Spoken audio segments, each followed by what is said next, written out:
Salut tout le monde, allez on rentre directement dans le vif du sujet. Aujourd'hui on décortique une discussion virale absolument passionnante entre trois experts du terrain, Kofi, Awa et Moussa.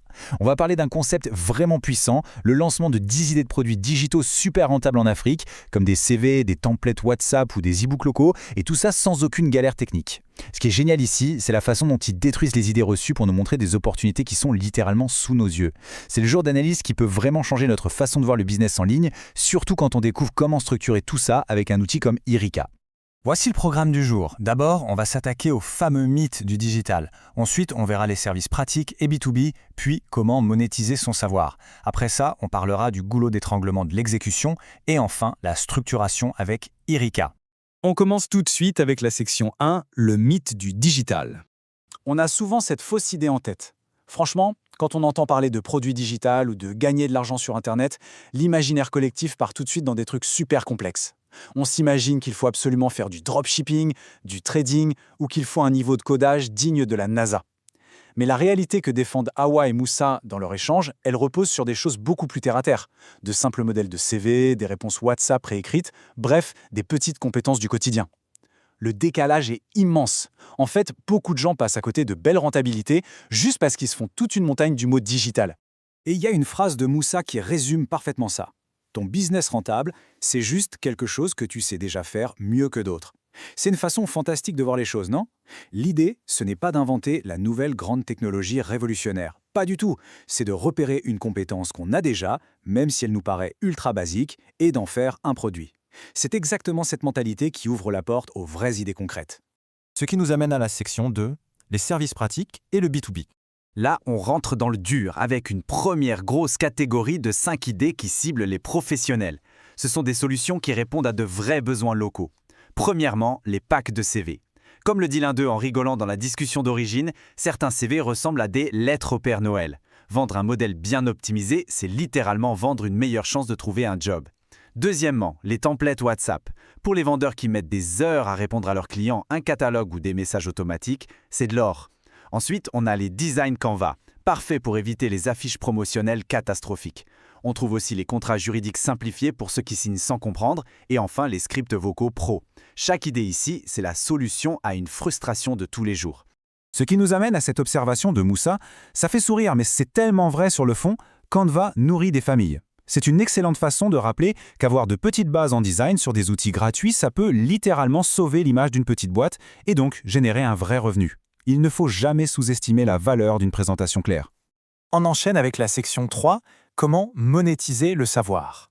Au-delà des petits services, organiser de l'information, c'est un produit super recherché. Voici 5 autres idées mises en avant. D'abord, les e-books locaux, comme un guide pour lancer sa boîte au Bénin ou pour obtenir un visa spécifique. Ensuite, les mini-formations sur des logiciels de base comme Excel.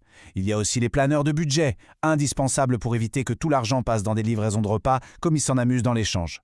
Et puis, les annuaires d'opportunités ou encore le coaching structuré. Le but, c'est d'arrêter de rendre ce fameux petit service gratuit aux amis et de commencer à le packager pour lui donner sa vraie valeur. L'argument de poids de cette partie, il est là, signé Moussa. Ce que tu banalises peut être le raccourci de quelqu'un. C'est vraiment la phrase à retenir. Ce qui semble complètement évident ou facile pour quelqu'un, comme faire un tableau croisé dynamique, eh bien c'est une montagne insurmontable pour un autre. En vendant ce raccourci, on crée l'essence même du produit digital rentable. Tout ça nous amène à cette grande philosophie partagée par Awa et Moussa. En Afrique, quand tu simplifies la souffrance, tu vends. Boum, tout est dit. Les meilleurs produits digitaux, ce ne sont pas les trucs technologiquement incroyables. Ce sont juste ceux qui allègent un problème du quotidien, que ce soit pour trouver du travail, gérer ses clients ou faire ses comptes. Passons maintenant à la section 4, le goulot d'étranglement de l'exécution. Avoir des super idées comme celle qu'on vient de voir, c'est génial. Mais passer à l'action, c'est souvent là que le bas blesse. Kofi pose la vraie question qui fâche, comment vendre sans se noyer dans la technique? Parce que bon, avoir un joli PDF ou un template sur son ordinateur, c'est bien, mais comment on gère la vitrine en ligne? Comment on encaisse les paiements? Très souvent, la complexité pour créer un site e-commerce agit comme un mur gigantesque qui décourage les nouveaux créateurs. Et c'est pour ça qu'on arrive à notre dernière partie, la section 5, la structuration avec Irika. Dans l'échange source, Awa met en avant une solution concrète pour contourner ce mur, Irika. C'est une plateforme propulsée par l'intelligence artificielle pour gérer facilement ses boutiques en ligne, ses événements ou ses rendez-vous. Son énorme point fort, c'est qu'elle élimine complètement la friction technique. On peut s'y connecter très rapidement via email ou Telegram sans être un as de l'informatique, ce qui permet de se concentrer à 100% sur son produit au lieu de batailler avec la technique. La méthode de Wa, elle tient en 4 petites étapes ultra simples. 1. On crée le produit. 2. On ajoute le prix. 3. On partage le lien. Et 4. On encaisse. C'est tout, fin l'histoire. Plus besoin de coder des passerelles de paiement ou de configurer des serveurs compliqués. En rendant la vente aussi fluide, on passe directement de l'idée à l'action sans aucune angoisse technologique. Il y a aussi un détail financier soulevé par Moussa qui change absolument tout. La plateforme permet de démarrer avec 0% de commission. C'est un levier de motivation incroyable. Ça abaisse tellement la barrière à l'entrée qu'on peut tester n'importe laquelle de nos idées de produits digitaux sans prendre le moindre risque financier et surtout sans voir ses premiers bénéfices disparaître en frais divers.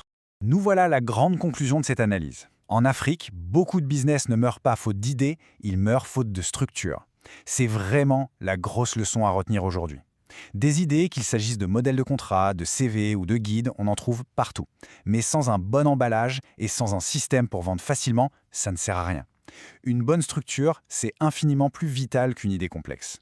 Pour refermer cette explication, on va se laisser sur la réflexion finale de Kofi. Parmi ces 10 idées qu'on a vues, laquelle résout un problème précis aujourd'hui ?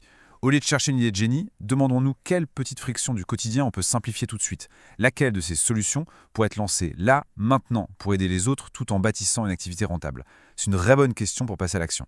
Merci à tous d'avoir suivi cette analyse et à très bientôt pour continuer d'explorer le sujet.